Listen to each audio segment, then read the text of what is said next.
This is Gareth Southgate, and this is the Three Lions podcast.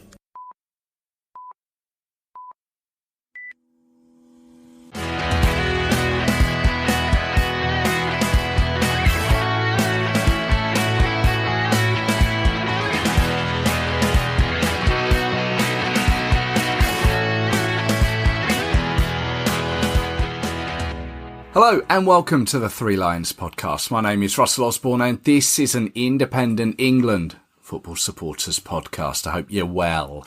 As always, thank you very much for tuning in. Don't forget you can listen to any of the previous episodes that you may have missed by going back to your podcast provider of choice or threelionspodcast.com, and you can follow the show on social media, Twitter, Facebook, Instagram, Threads.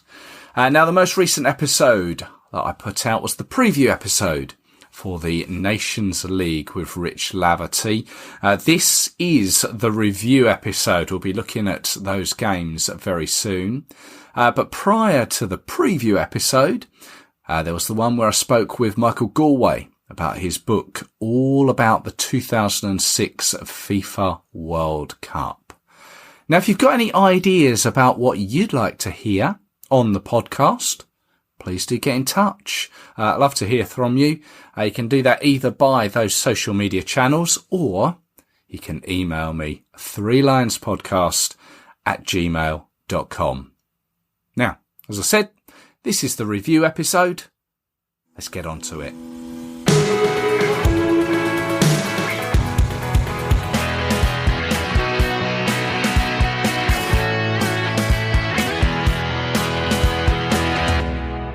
The first Women's Nations League got underway at the weekend, and here to look over it, and of course the Lionesses' first couple of games, is the Evening Standard's Dom Smith. Hello there.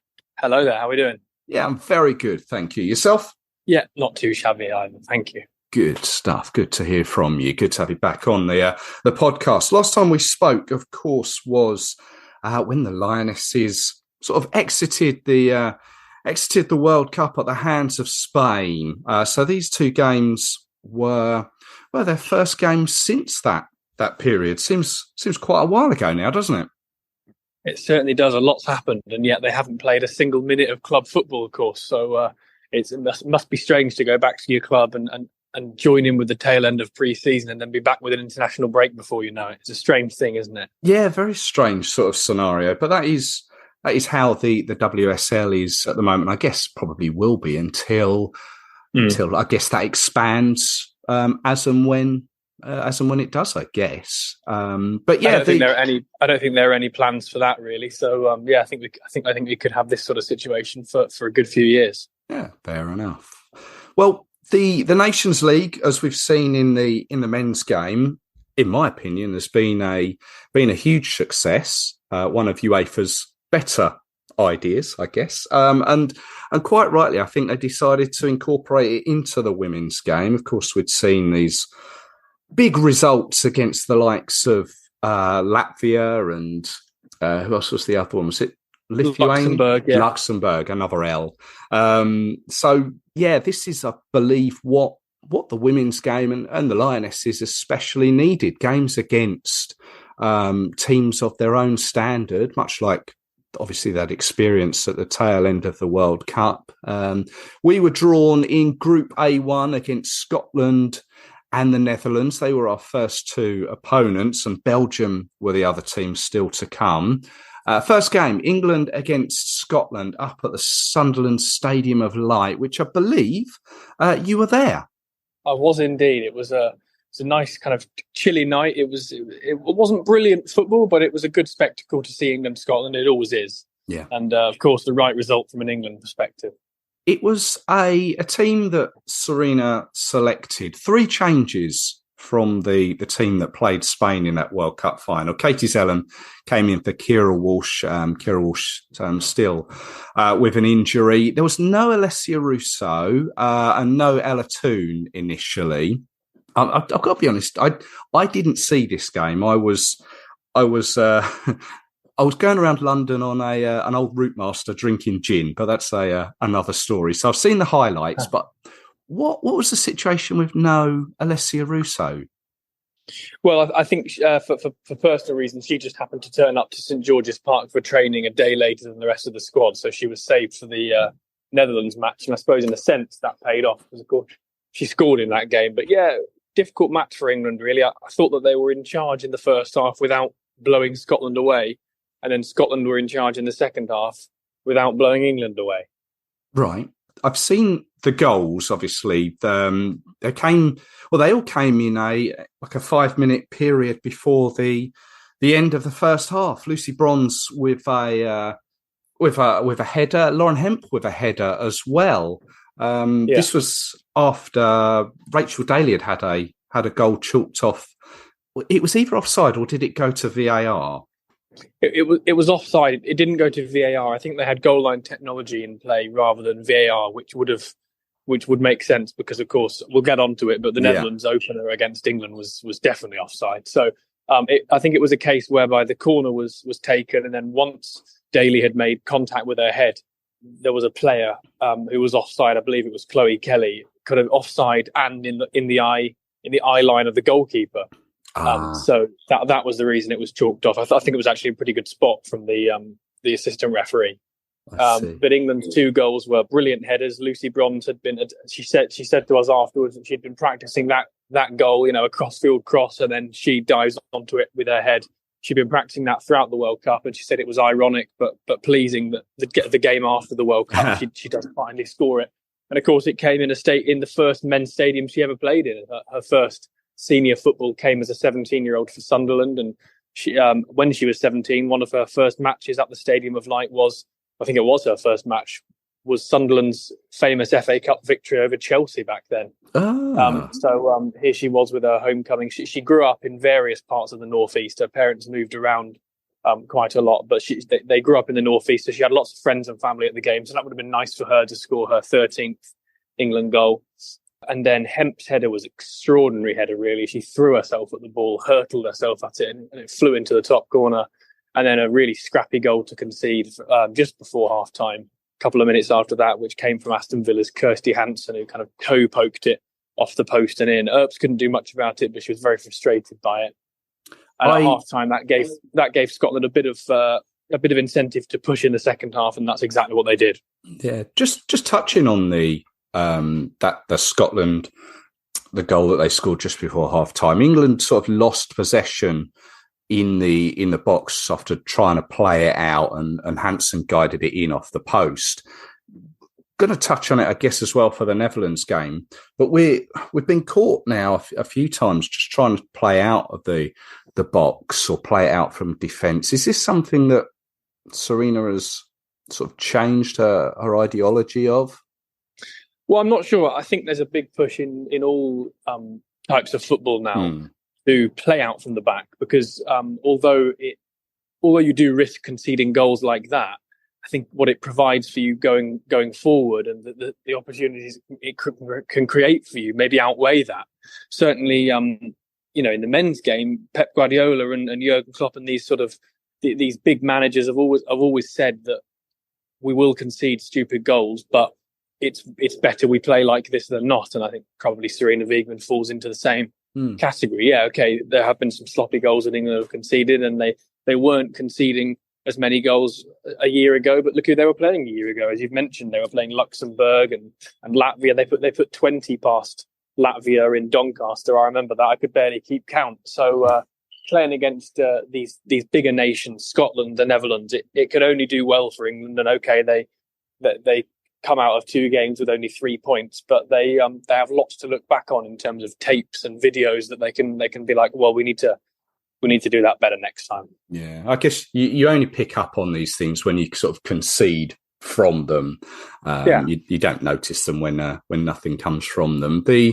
As you say, Scotland came sort of into it in the second half, sort of the momentum of scoring that late goal in the first half. But it ultimately ended 2-1 to England, although Lauren James scored sort of right at the very end, but it was deemed offside, but that was incredibly close as well.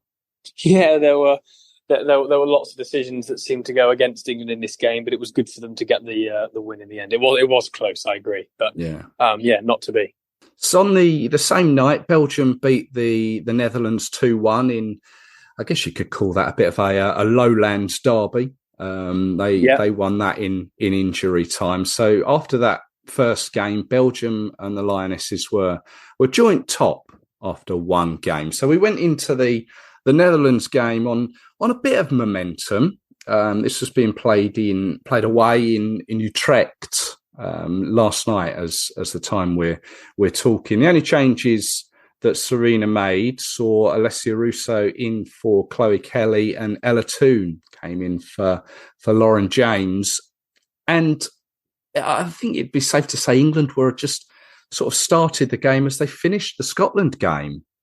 Well, they didn't seem to have much of the ball, did they, in the opening few minutes? And that actually seemed to be a symptom of the end of that Scotland game, and it also seemed to be indicative of how the rest of that match went on. Certainly the Netherlands were the better team in it. I think they had more possession, and they had more goals as well by the end of it. So Yes, it ended Netherlands 2, England 1. The first goal came, and I mentioned about trying to play it out from the back, because this was where sort of Georgia Stanway got caught in possession. Martin scored from it, but the issue that has come about from it, that there was clearly an offside in the initial build-up, yet there was no VAR used in the ground. And we know from sort of experience here in England about maybe lower league sides don't have the facility for VAR, so they can't use them in certain competitions. But from what I can gather, the Dutch last night chose not to implement VAR. Is that right? I don't know, to be completely honest. I don't know about that. It's I'm not 100% sure of why it wasn't used, but clearly there was that in the initial play, there was a Dutch player who'd strayed into an offside position before Stanway got caught in possession, and the lineswoman wasn't in line with where the ball was being played, unfortunately. So it should have been chalked off as offside, but yes, absolutely. Unfortunately, it stood, and we've got a right to feel aggrieved, but them's the rules. It was an entertaining last few minutes of the first half. We kind of grew back into the game. I say last few minutes, it was probably from probably last 5-10 minutes. Rachel Daly hit the post. I think Lauren Hemp had an effort, and the Dutch keeper made a double save. Although then the Netherlands went down the other end and hit the bar. So it got quite entertaining as England tried to get back into it. Absolutely, yeah, but they just couldn't quite get the goal that would take them into the lead. Of course, they did equalise. It was a good finish, wasn't it, by Russo? But they needed more than that, didn't they? Yeah, Alessia Russo scored sort of a 6 or just past the hour mark on sort of unmarked on a spin and a turn in the box and put it past the keeper. But that was pretty much as good as it got for England, as we didn't really press enough the Dutch. And Russo was later changed for Lauren James, who couldn't really have any sort of impact. And then we were caught right at the very end. Janssen was on as a sub. Alex Greenwood was dispossessed in the middle of the field, and she's picked it up, run and struck from, I don't know, I think it must have been just on the edge of the box. Mary Earp's no chance. Yeah, but it was a poor goal to concede again. There was a really limp pass. I can't remember who it was. I don't want to say a player, and it wasn't them. But it was a limp pass into midfield that was just never going to meet its intended recipient, and the Netherlands broke and scored excellently through Janssen. It was just such a poor goal to concede, and you saw by Earps' reaction and Bright, as soon as the ball came off the net and back out onto the pitch, she booted it into the net herself. You know, there was such frustration about England, but there should have been. It's not just about the minute of the match you've conceded in the 90th minute. It's also about how you've conceded. It was really poor. Yeah. Although it was an excellent finish, wasn't it? Oh, without doubt, wonderfully struck. And I think she was just about to come under pressure from one of the defenders, and she's put it away nicely. It's a great strike. No issues with that at all. So, yeah, we come out of the come out of the first couple of games of the Nations League with 3 points. We're currently third in the group behind the Netherlands, who are on 3, and Belgium, who top it with 4. Scotland scored a last-minute equaliser to get a draw with Belgium up at Hampden Park. We spoke, it may have been the last time we spoke, and I said, could the likes of Leah Williamson, Beth Mead, Frank Kirby, could they get back into this side? And I'm now beginning to think, do you know what? I think you said at the time, yes, there should be no issues with them getting back in. And I was a little bit, not reluctant, but I think I thought they would struggle to get back in. But I think now it's clear that they need to be returning to the squad. I think we're just missing something now. Yeah, I don't think that in the knockout stages when England reached that World Cup final, I don't think that it was exceptional all-round England performances that got England there. I would more say that it was outstanding individual displays. I mean, it was a great shot from Ella Toone, which got England level against Australia in the semi-final, and then of course Hemp played so well in that second half. But these are individuals. This wasn't.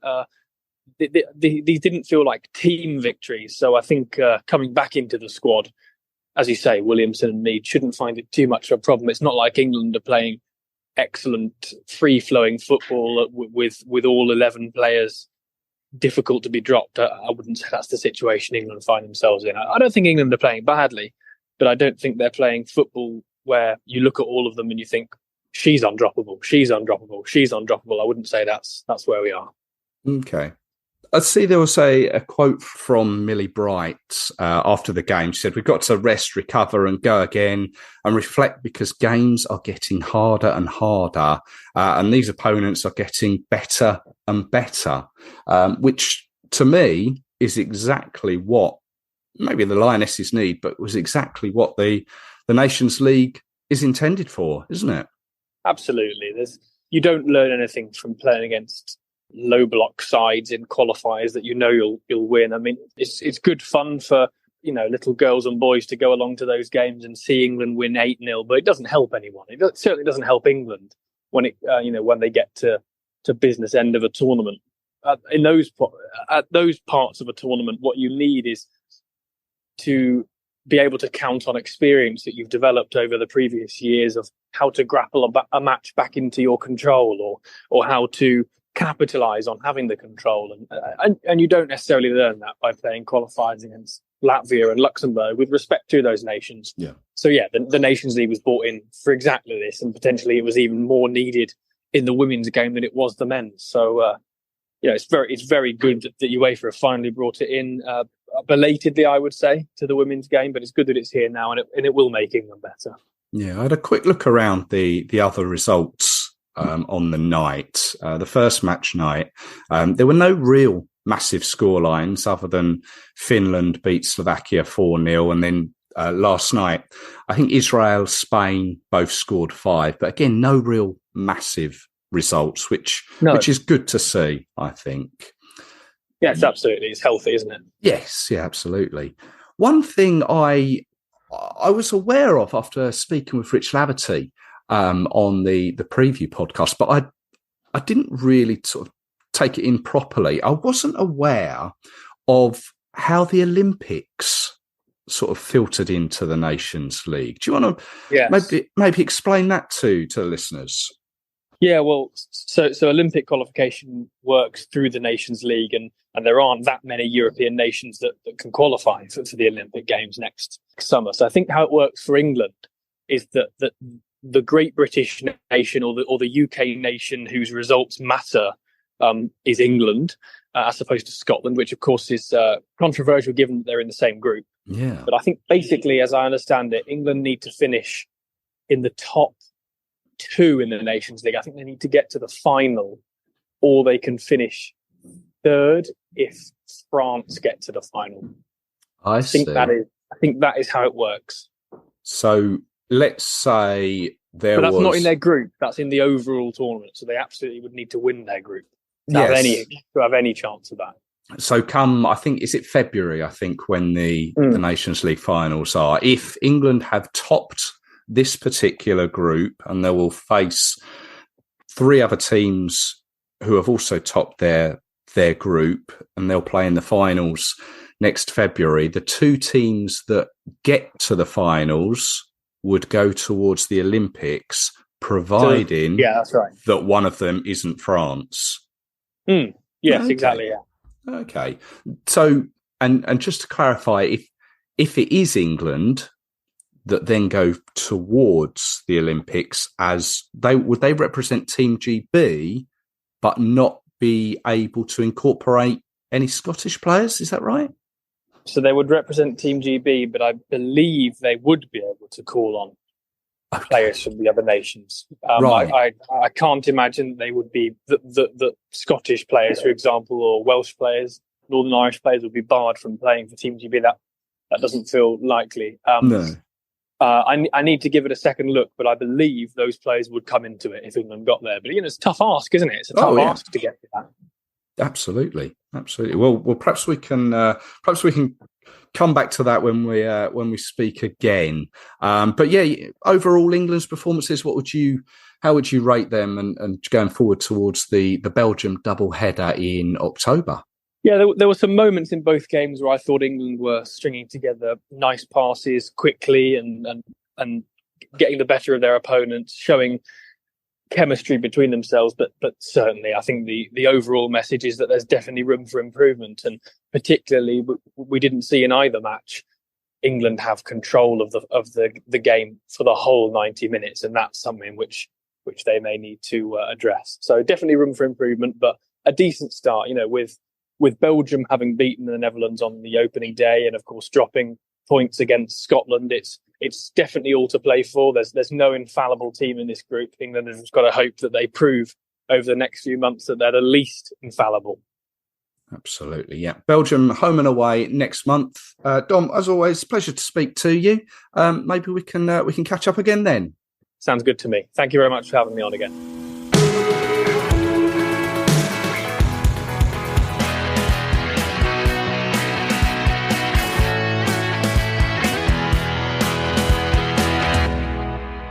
My many thanks to Dom there. You can follow him on social media. Just give him a search, you'll find him.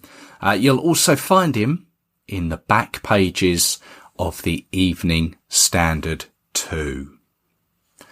Now, you may have seen both England and Scotland wore black armbands in the game they played together at Sunderland. They also observed a minute's silence. This was the passing of Maddie Cusack, who died suddenly on Wednesday the 20th of September, aged just 27 years old. She was Sheffield United's vice-captain and had previously represented England at under-19 age group. This was in an October 2013 training camp fixture against Norway. It was a match that Beth Mead also featured. The girls won the game 1-0 at Loughborough University. She was also part of the squad that went to Norway the following year in 2014 for the under-19 European Championships. Although England, they didn't fare too well there, finishing bottom of the group. Reading about her, she seemed to have quite the effect on all those around her. Sheffield United too, where she also worked. I saw Rich Laverty posted some nice words, and of course he's closely connected with the club too. Maddie formerly played for Birmingham, Aston Villa, Leicester City and Nottingham Forest too. It's just incredibly sad that a player, anyone aged so young, 27 years old. So condolences to her family and friends and all at Sheffield United Football Club. That's all for this episode. Once again, thank you very much for tuning in. I'll be back with you very soon. I've been promising an episode from the Your England Journey series for some time now. I'm going to put one out, I promise you. Apologies for the delay on that. But if you'd like to contribute to an episode, telling us how you got into following our national side and the ride it's taken you on, either following the Lionesses or the senior men, please do get in touch. Let's chat. Best way is email 3lionspodcast@gmail.com. So until the next time, take care of yourselves. Cheers.